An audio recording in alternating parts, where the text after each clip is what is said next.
You're filling up at a gas station just off the interstate. It's late. You're tired. Your handgun is sitting in the center console like it's been for the last 200 miles. You lock the car, walk inside to pay, and head back out. What you don't realize is that you just crossed a state line 20 minutes ago. And in this new state, the way your gun is stored might be illegal. You could be one traffic stop away from felony charges, and you had no idea the rules even changed.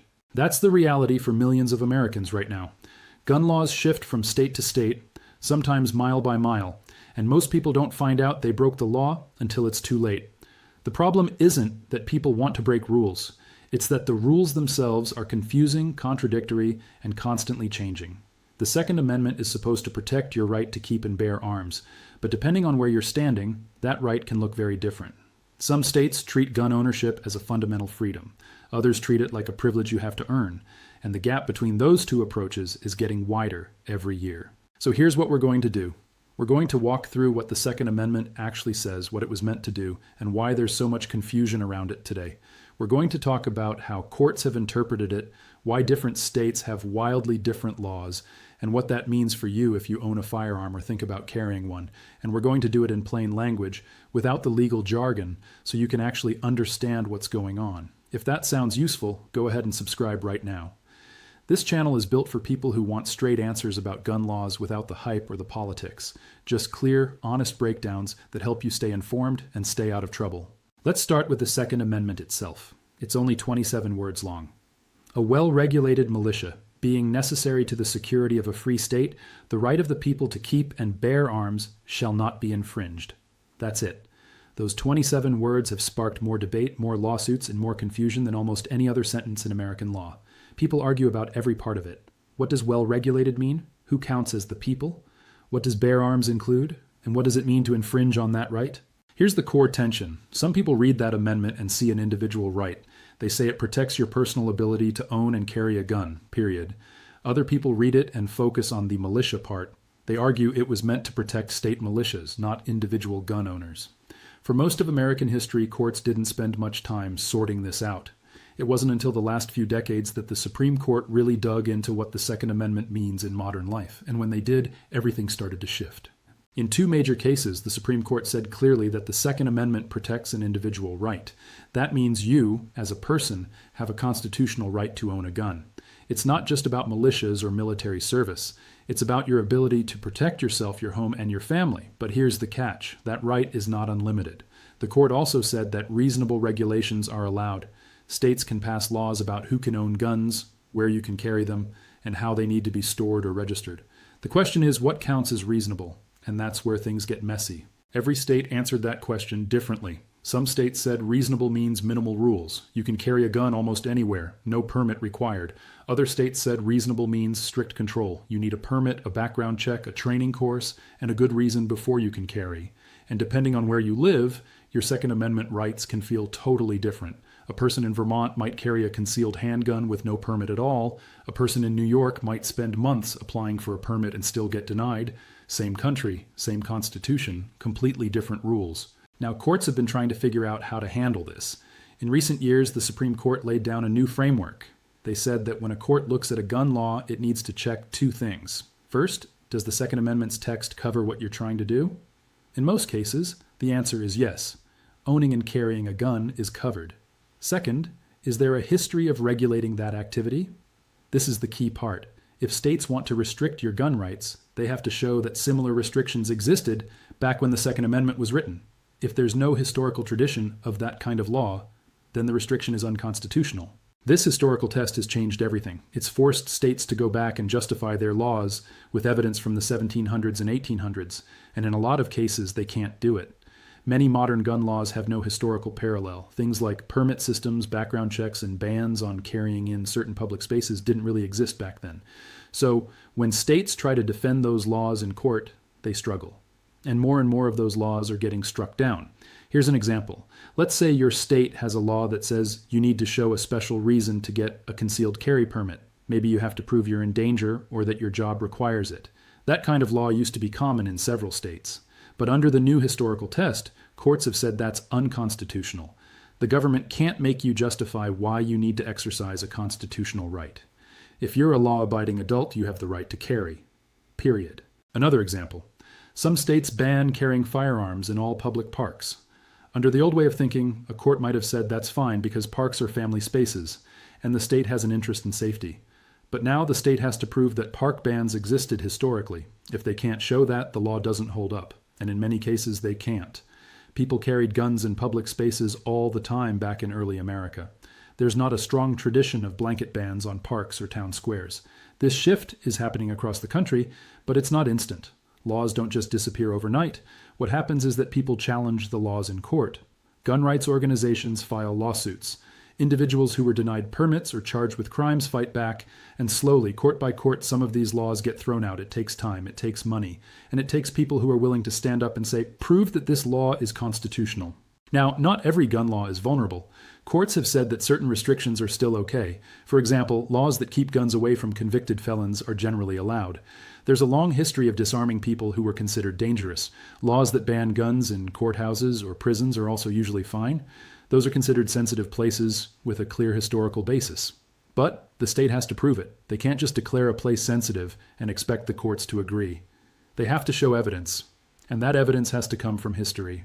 Here's where it gets tricky for everyday gun owners.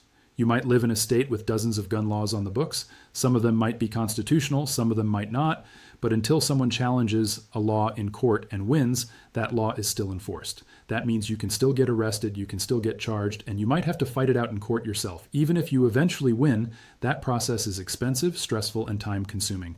So knowing the law and knowing your rights is absolutely critical. Let's talk about some of the areas where people get tripped up the most. One big one is traveling across state lines. If you're driving from one state to another with a firearm, the laws can change completely. Some states honor your carry permit, some don't. Some states require your gun to be unloaded and locked in the trunk. Others allow it in the cabin. And if you don't know the rules, you can end up in serious trouble. There's a federal law that's supposed to protect travelers, but it has limits, and not every state follows it the way they're supposed to. Another area is vehicles. A lot of people assume that if a gun is legal to own, it's legal to keep in your car. But that's not always true. Some states have specific rules about how a gun must be stored in a vehicle. It might need to be in a locked container, it might need to be out of reach, or it might need to be unloaded, and if you're pulled over and the officer finds your gun stored the wrong way, you could be charged with a crime, even if you had no idea you were breaking the law. Then there's the issue of where you can carry. Even in states with strong gun rights, there are still restricted areas. Schools, government buildings, airports, and federal property often have their own rules. Private property is another big one. A business owner can tell you that you can't bring a gun onto their property, even if the state allows concealed carry. If you ignore that and carry anyway, you could be charged with trespassing. The rules vary, and they're not always clearly posted. One thing that surprises people is how much discretion local officials sometimes have. In some states, sheriffs or police chiefs decide who gets a carry permit. They might have guidelines, but they also have personal judgment. That means two people with identical backgrounds might get different results depending on who reviews their application. Some places are friendlier to gun owners, others are not. And that inconsistency can feel unfair, especially when you're talking about a constitutional right. Let's talk about what happens if you do get stopped by police while carrying. This is a situation that makes a lot of people nervous, and for good reason. How you handle it can make a huge difference. In some states, you're required to immediately tell the officer that you're armed. In other states, you only have to say something if the officer asks. Know the law where you are.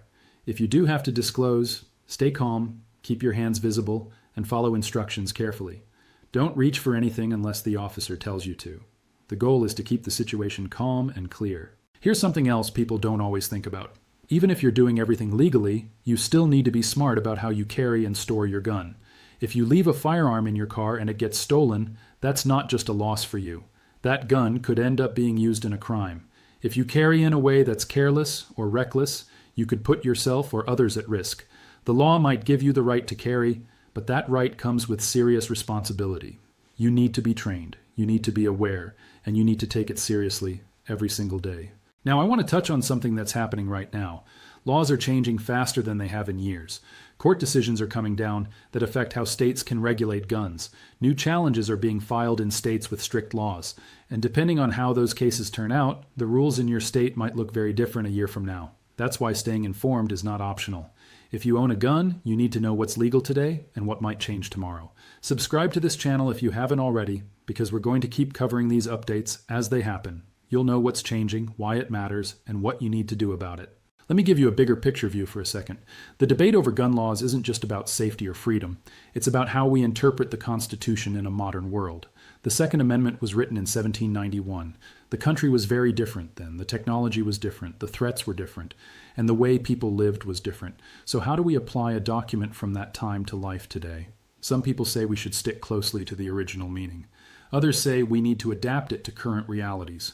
Courts are trying to navigate that tension, and it's not easy. What's clear is that the Second Amendment is not going away. It's part of the Constitution, and it protects a real right. But how that right gets applied in practice is still being worked out, and that process involves lawmakers, courts, citizens, and advocacy groups on all sides. It's messy, it's slow, and it's going to continue for a long time. But for you, as an individual, the most important thing is to understand your rights and your responsibilities.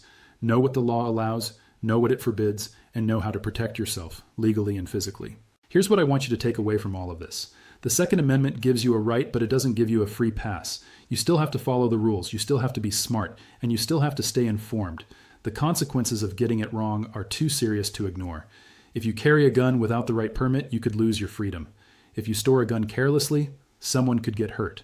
If you don't know the law in the state you're traveling through, you could face criminal charges. None of that is worth the risk. So do the work. Learn the laws in your state. If you travel, learn the laws where you're going. Take a training course if you haven't already. Practice safe handling and storage. And if you're ever unsure about something, ask. Talk to a lawyer who knows gun laws. Talk to local law enforcement. Talk to other responsible gun owners. Don't just guess and hope for the best. The stakes are too high for that. One more thing. If you're part of the community of people who care about the Second Amendment, then be a good representative of it. Be responsible. Be respectful. Be informed. The way you carry yourself reflects on everyone else who owns a gun. And if we want to protect this right for the long term, we have to show that we can handle it responsibly. That means knowing the law, following it, and holding ourselves to a high standard. We've covered a lot of ground here. The Second Amendment, the history, the court decisions, the state-by-state differences, and the practical realities of carrying and owning a gun. It's a complicated topic, but it doesn't have to be overwhelming. Break it down into pieces, focus on what applies to you, and build your knowledge step by step. If you found this helpful, make sure you're subscribed so you can keep learning. Drop a comment and let me know what state you're in or what questions you still have. I read them, and they help me figure out what to cover next. Stay safe, stay legal, and remember, your rights come with responsibility. Take both seriously.